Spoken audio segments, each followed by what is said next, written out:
صحابہ کہتے ہیں میرے آقا میرے مصطفیٰ کریم صلی اللہ تعالی علیہ وسلم نے 4 قسم کے جانور کی قربانی کرنے سے منع فرمایا۔ 4 قسم کے عیب والے جانور کی قربانی کرنے سے میرے تیرے آقا نے منع فرمایا۔ میرے آقا نے فرمایا ان 4 عیب والے جانور کی قربانی درست نہیں ہے۔ ان 4 میں میرے سونے آقا نے فرمایا پہلا وہ جو کانا ہو، اندھا ہو اور اس کا اندھا پن کانا پن ظاہر ہو۔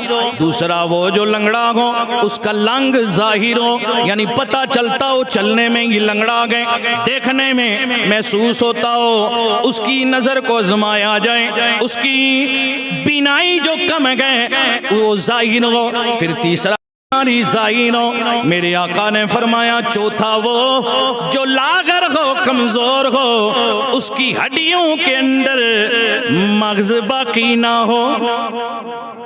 ہڈیوں میں مغز سمجھتے ہیں جناب، گوشت کھانے کے بعد ہڈی کو مار کے لوگ کہتے ہیں کہ جناب وہ تھوڑا سا نا وہ پیتا بھی کھانا ہے۔ اللہ اللہ میرے کریم نبی نے فرمایا عیب والے جانور کی قربانی مت کرو۔ حدیث میں ہے میرے آقا نے فرمایا قربانی کے جانور کو غور سے دیکھ لو، اگر اس کا کان کا اگلا حصہ کٹا ہے تو قربانی نہیں ہوگی۔ میرے آقا نے فرمایا تو اس کی قربانی نہیں ہوگی، اور اگر کان کا پچھلا حصہ کٹا ہے تو بھی قربانی نہیں ہوگی۔ میرے آقا نے فرمایا اگر اس کے کان کے اندر چھید ہو، سوراخ ہو تو بھی قربانی نہیں ہوگی، اور میرے آقا نے فرمایا اگر اس کا کان پھٹا ہوا ہے تو بھی قربانی۔ حضرت مولا علی فرماتے ہیں حضور نے فرمایا لوگوں کان کٹے ہوئے کی قربانی بھی نہیں ہے اور سینگ ٹوٹے ہوئے کی بھی قربانی۔ باہر والا سینگ ٹوٹ جائے تو کوئی عیب نہیں ہے، اندر والا اگر مینگ گودا ٹوٹ جائے تو یہ سینگ ٹوٹنے سے مراد گودا اور مینگ ہے، جو اندر والا کچا سینگ ہوتا ہے۔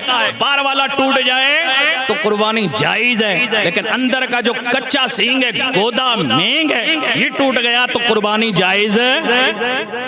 بولیے نا قربانی جائز ہے۔ شریعت کہتی ہے، میرے آقا کا فرمان کہتا ہے کہ جناب والا جس جانور کی قربانی کر رہے ہو شریعت کہتی ہے وہ عیب والا نہ ہو، وہ جناب والا اس میں کوئی عیب نہ ہو، نہ لنگڑا ہو، نہ لولا ہو، نہ وہ جناب والا کانا ہو، نہ جناب والا بیمار ہو، نہ لاغر ہو، نہ کمزور ہو، نہ سینگ ٹوٹا ہوا ہو، نہ دانت ٹوٹا ہوا ہو۔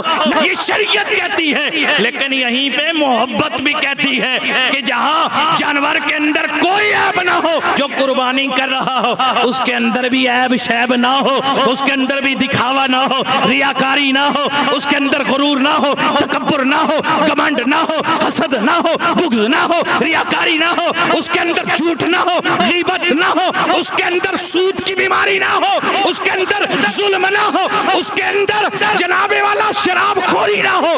ہر عیب سے جانور کا پاک ہونا شریعت کہتی ہے، اور ہر عیب قربانی کا جانور پاک ہونا، بے عیب ہونا شریعت کہتی ہے، اور ہر عیب سے قربانی کرنے والا پاک و صاف ہو محبت کہتی ہے۔